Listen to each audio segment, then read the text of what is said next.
we have been saying hands off Venezuela and CPI like crazy. The LA folks have been out in the streets of LA. This is them just a couple weekends ago. They were hitting the streets in Venice Beach and in downtown LA and other places. We disrupted the No Kings rallies around the country to say hands off Venezuela. We have been with Venezuela solidly. Our record of standing with Venezuela is solid. And where are the communist groups? Where are they? I don't see them, right? I mean, the Workers' World Party is having rallies for Venezuela. That's nice. I'm glad they got around to it finally. I guess there wasn't a big pro-abortion rally this week. There wasn't a big, transgender drive out Trump rally this week. So I guess they had to march for Venezuela. Oh dear, but yeah, it frustrates me. Look, I'll tell you one thing. I just want to tell this story. I told it a couple streams ago, and I want to tell it again because it's really important. So, a couple of years after I left the Workers' World Party, they had a big internal problem, and some stuff got back to me, right, about how they had summed up my leaving the party. And this is what was said about me, as they said, "Oh, we're a party that fights racism. We're a party that fights racism."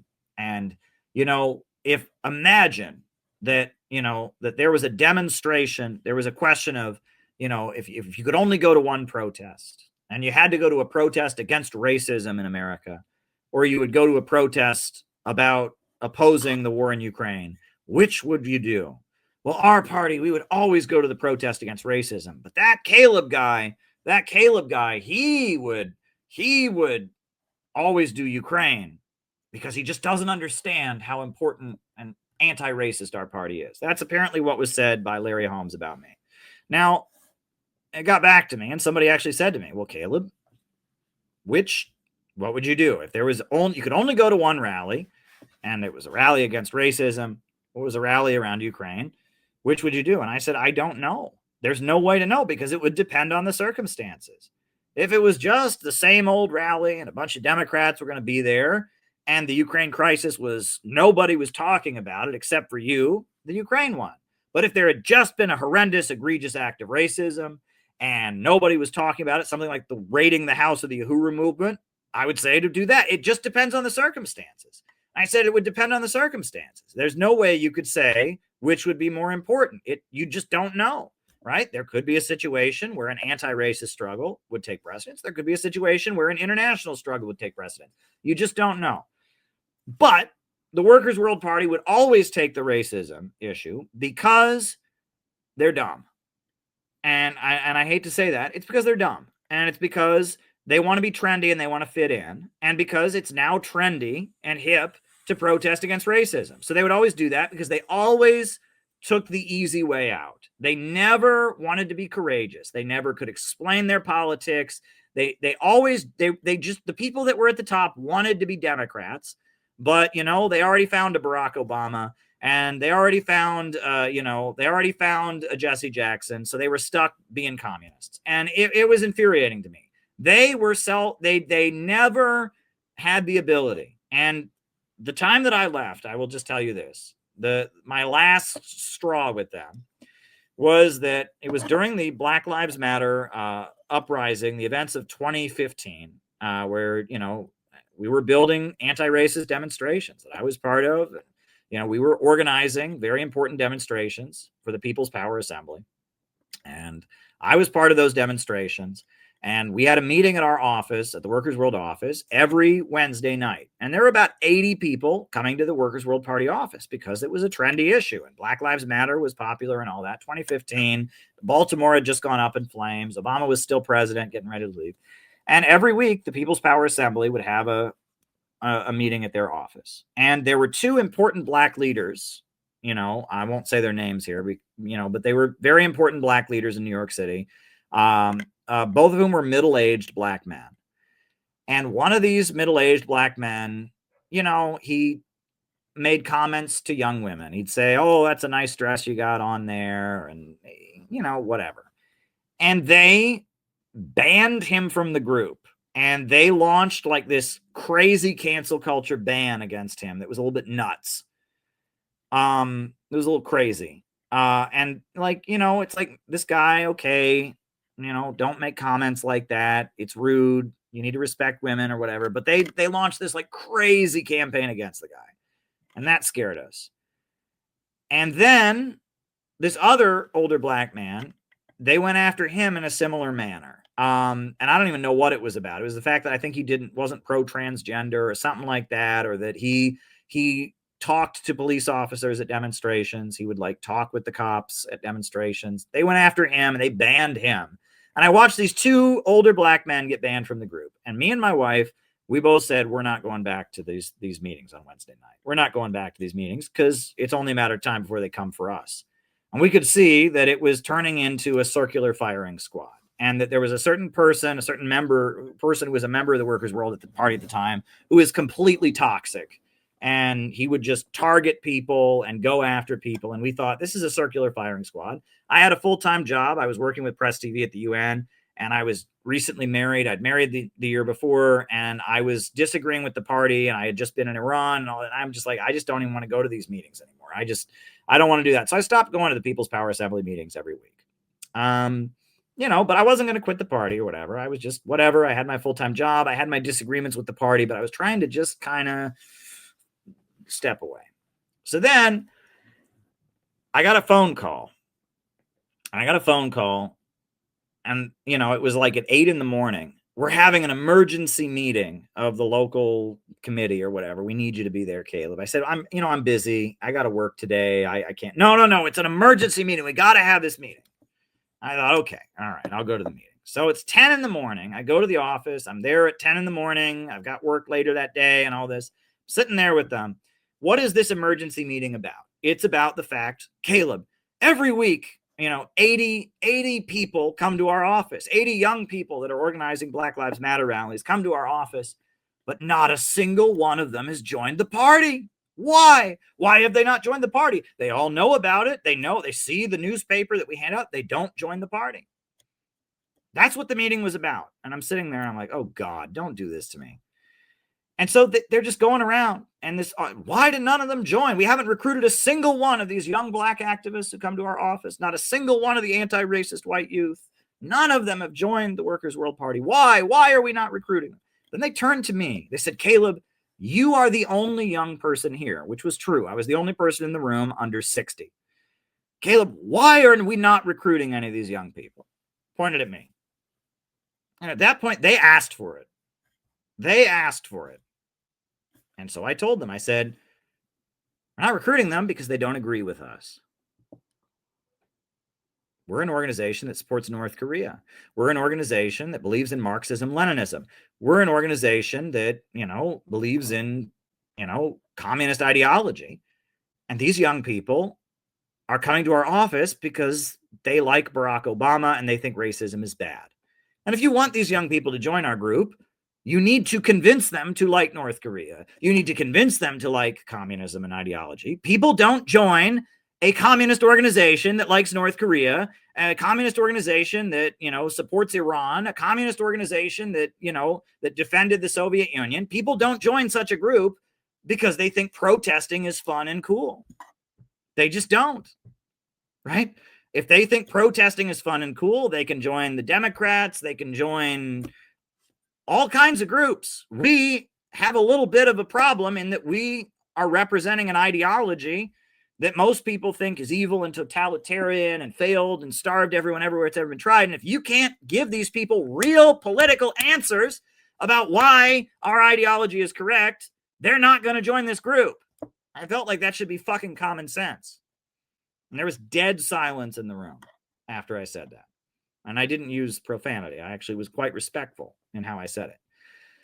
And as I left the office, a number of the older folks walked up to me and whispered to me, wow, you were so right in what you said. And, that was very brave of you to say that. So what happened? Well, my phone rang that night. You fucking piece of shit. You think you can talk down to us? You think you're smarter than all of us? You can, I got chewed off and I thought, you know what? Fuck these people. I'm done with this shit. I'm done with this. I'm done with this. Look, it infuriated me. It absolutely, and it was just like, what I said there was common sense, but the people that run that party don't believe in communism. They just don't, right? They don't believe in communism. They just want to be liberal activists, right? And this is a big fucking problem. And it's very weird in America, but all the communist groups are led by non-communists. Interesting, isn't it? Why would one be the leader of a communist group if one has never read Lenin and one is not interested in communism? But I was talking to one of our friends from Australia, and he said they have the exact same problem in Australia. It's very weird. The Communist Party of Australia, some out of the blue, they just find these people to be in charge of it, and you talk to them, and they've never read Lenin, and they can't make coherent arguments. It's a really weird thing, and it's a little bit of a problem. And I didn't need them at that point. I had taken it there. You don't know how many times there was this whole process in the group where they would accuse you of something and then go after you, right? They would accuse you of this or that, if you were undermining, don't you have faith in our leadership? And they would go at, it was like part of how they like got you to be obedient, as they had this culture of abuse, basically, where, they would accuse you of being racist, or they would accuse you of not respecting the leaders or whatever. And I put up with that shit for 8 years. And I got to the point, I had a full-time job being an anti-imperialist. I was getting flown to Iran. I was getting flown to Venezuela. I was getting flown to Brazil to give speeches. And I could see that their understanding of the world didn't fit, that socialism has changed, right? And I could see that the leaders of the group didn't really believe in communism. They were just protest hustlers, just liberal protest hustlers. And, it just got to the point that, and I tried to just step away and be like, oh yeah, I'm a member, but I'm just doing my own thing. But then as soon as I stepped away, immediately they started, he's a white supremacist, he's a neo-Nazi. They told people I'd converted to Islam, which was not true. They told people I'd converted to Mormonism, which was not true. They had told people I was a white nationalist, which was not true. They told people all kinds of crap, right? And they lied to people. All kinds of people from around the country came to me and told me what they were being told about me. They were basically just trying to scare all the young people in the group away from associating with me. It was pretty awful, and it pisses me off, and the sad thing is the Workers' World Party was once a very serious, strong organization. It deteriorated into a protest hustle. And that's what it is. And the same for PSL, and the same for the other breakaways. They're protest hustles. That's what they are. They've learned a way that they can raise money by having protests, and they are anti-imperialist, and their politics made sense in the 1970s, right? In the 1970s, their politics made sense. Angela Davis, a black woman associated with the Black Panthers, black freedom fighter, was the main face of the Soviet Union in America, and black radicalism and the movement and hippies and anti-imperialist governments lined up. They don't anymore. Anti-imperialist governments are quite socially conservative. Meanwhile, the bulk of the American people are mad that their living standards are going down and oppose the wars. And these people have no answer to them. They think the bulk of the American people are a bunch of evil racists. They don't want to organize them. They just want to do whatever the liberals are doing and, insert support for North Korea into that somehow. It's pathetic. They're a relic of a different time. They're anti-populist when it really gets down to it. They're anti-populist, and it's the spirit of the ghetto, the spirit of the ghetto, the spirit of the ghetto. And I was never really trusted in that organization because I am white and I am not of a certain ethnicity. And, that sounds like an awful thing to say, but it's true. Right? That there is a certain ethnic group that maybe they don't even support Israel, but they still have this belief that Christians are all in the Ku Klux Klan and that people in Ohio. I was told by a leader of the Workers' World Party that everyone in Ohio, the state I'm from, believes that Jews are born with horns and tails. That's what I was told, right? That's what I was told. Right? That every person in Ohio, everyone in the state, believes that Jews are born with horns and tails. I have never met anyone in my life who is dumb enough to think Jews are born with horns and tails. But that's what we all think, because deep down, all white Christians, especially rural people, especially people from red states, we're all Ku Klux Klan, white supremacist, neo-Nazi. I think them Jews are born with horns and tails. That's why I'm going to kill them just like Hitler. That's what they think. That's what they think. When I first moved to New York, they'd all say to me, Caleb, we love your accent. I'd be like, what accent? I don't have an accent. I just talk in a normal American voice, but I don't talk like this. I don't talk. I don't talk about the capitalists and the Vikings. I'm not one of them, and it is the spirit of the ghetto. It's the result of years of persecution. I mean, look, the Holocaust, that was pretty awful. The pogroms and all that, they come by it honestly, okay? But there is an element of ethnic bigotry of these people. They might say they love the working class and all of that. They don't, right? They think the working class of America are all white supremacist neo-Nazis or whatever, and that's what they think, right? And that they especially they get triggered by anything associated with Christianity, and they're anti-Israel, but right, they're anti-Israel, but there's always a but. And I was accused of anti-Semitism when I came back from Iran. I gave a speech, and they video recorded it, and they refused to put it online, and they accused me of anti-Semitism. And we discussed it. The anti-Semitism that they accused me of was that I said that Israel was a gentrification project, right? It was a group of white Europeans who'd gone there and driven the people out. I said it was like gentrification. And they told me, I was told, that Israel was not a gentrification project because the Jews had nowhere else to go. Seriously, right? Is that not Zionism? Is that not Zionism? But, you can't call Israel a gentrification project because the Jews had nowhere else to go, Caleb. And they didn't even know they were going to Israel. And that's Zionism. That's fucking Zionism, right? And it's not true. It's not true. There plenty of Jews went to New York City. But you can't say Israel's a gentrification project. The Israelis are victims, I was told. The Israelis are victims. They're victims, apparently, right? It's U.S. imperialism just uses them. Israel's just a tool of U.S. imperialism. Zionism is just a made up thing that the U.S. imperialists are using to oppress the Arabs. But the Jews, the Israelis, they're the victims of U.S. imperialism. Bull honking. And you know what? If that's the case, well, the Ku Klux Klan, they're just victims, right? They're not actually racist, right? They're just being used by the capitalists to oppress the black people.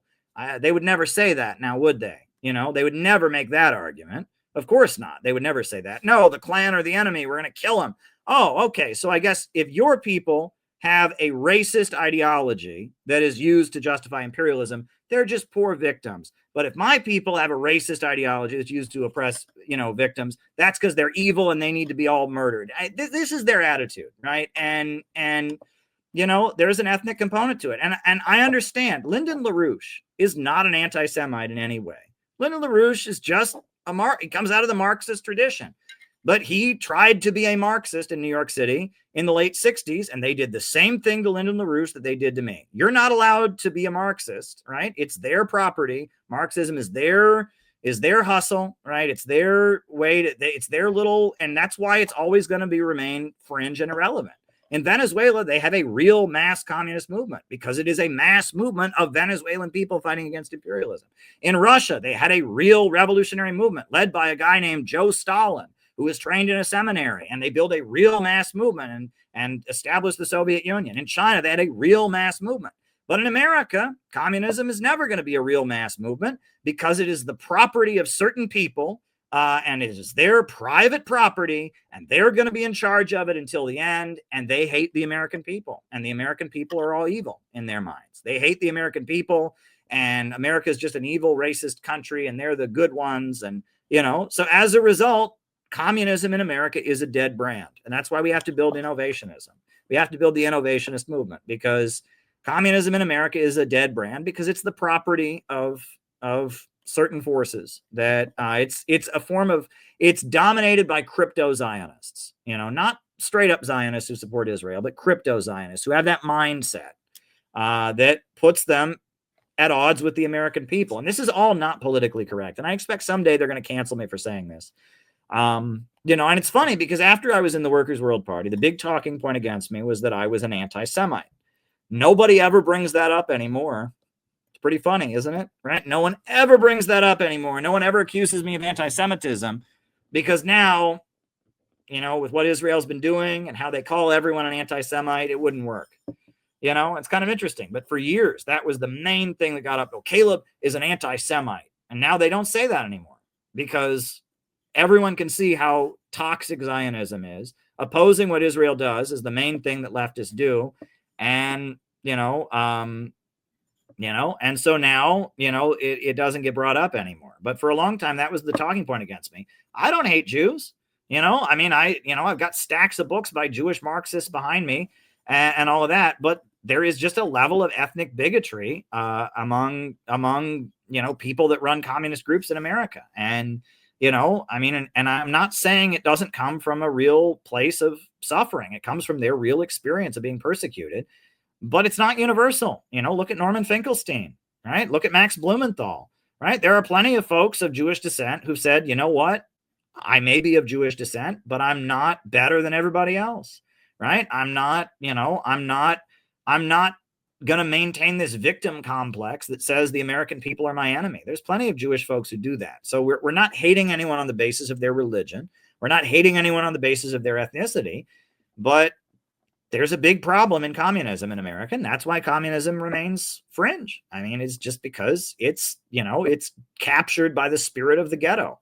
And wokeism is largely the spirit of the ghetto, right? Wokeism is largely the spirit of the ghetto, right? It is anti-populism, and it is anti-human. And the ultimate expression of the spirit of the ghetto is neoconservatism. That's what my book, Trotsky and the Neoconservatives, is about. Trotsky was not a Zionist. He was not a neoconservative, but he was a Marxist in Russia who had the spirit of the ghetto. He hated the Russian people. He hated the Russian peasantry. And when Marxism in Russia became dominated by Stalin, who was building a mass movement of Russian workers and peasants and raised the country up, Trotsky was like, no, I want permanent revolution. I want to wage war against European civilization and permanent revolution. And Stalin said, no, we're going to build a strong country here in Russia. We're going to raise people up. And so they didn't agree. And so Trotsky went to the West and he collaborated with the Nazis. And then his followers became the neocons. And neoconservatism and Trotskyism, they share anti-populism, this belief that the people are the enemy. They share this belief that there's already a book about the spirit of the ghetto, Rose. It's called Trotsky and the Neocons. That's this book, right? That's what this book is all about. And you will understand the continuity between Leon Trotsky and John Bolton. It is they hate the people. The people are the enemy. The people are the enemy, and they want global instability and chaos in the name of destroying populist movements, right? The neocons, if you read what Leo Strauss wrote, the neocons viewed Nazi Germany as the result of excessive democracy, which is crazy, right? Nazi Germany was not democratic. Hitler never won a majority of the vote. Regardless, they believed that Nazi Germany was too democratic, that average Germans deep down in their souls just wanted Nazism, wanted authoritarianism. And they believe the Soviet Union and Nazi Germany are the same thing. They are an expression of totalitarian mass movements. And that the job of the West is to clear out and destroy totalitarian mass movements to ensure that that the great ones, the superior ones, can always rise to the top. That's what Leo Strauss believes. That's what he wrote in this book, Persecution and the Art of Writing, right? He argues that all the great philosophers of history have had to write in code because the masses would persecute them if they found out what they really thought. And he argues that some people are just the natural superiors. They are the philosopher kings in the Platonic sense, right? That's what they believe. That's what neoconservatism, when it really gets down to it, if you read Irving Kristol, if you read Leo Strauss, that's what they believe. They're elitists. That's the neoconservative worldview, and they believe in the noble lie. They believe it's okay to lie to people. It's okay to manipulate people because average people just can't handle the truth, right? That's what they believe. And that Leo Strauss, this guy, his favorite television show was Gunsmoke because the good guy was all good and he wore a white hat. And the bad guy was all bad and he wore a black hat. And it's that simple. It's that simple, right? It's not complicated. And he said that's how average people should understand foreign policy. Is they should think it's Gunsmoke, right? And that's what they should think it is. That's largely how the United States has been run. But we're at the point that the average people are sick and tired of their living standards going down. They're sick and tired of their wages and et cetera, and they want to fight back and they want to resist. And we are going to build mass movements. Populism is not a dirty word. Populist movements are a good thing, right? Now, obviously, you can have demagogy, you can have people being rallied to do bad things, but populism is generally a good thing. And my book Khrushchevism gets into this as well, right? Khrushchevism is about this same kind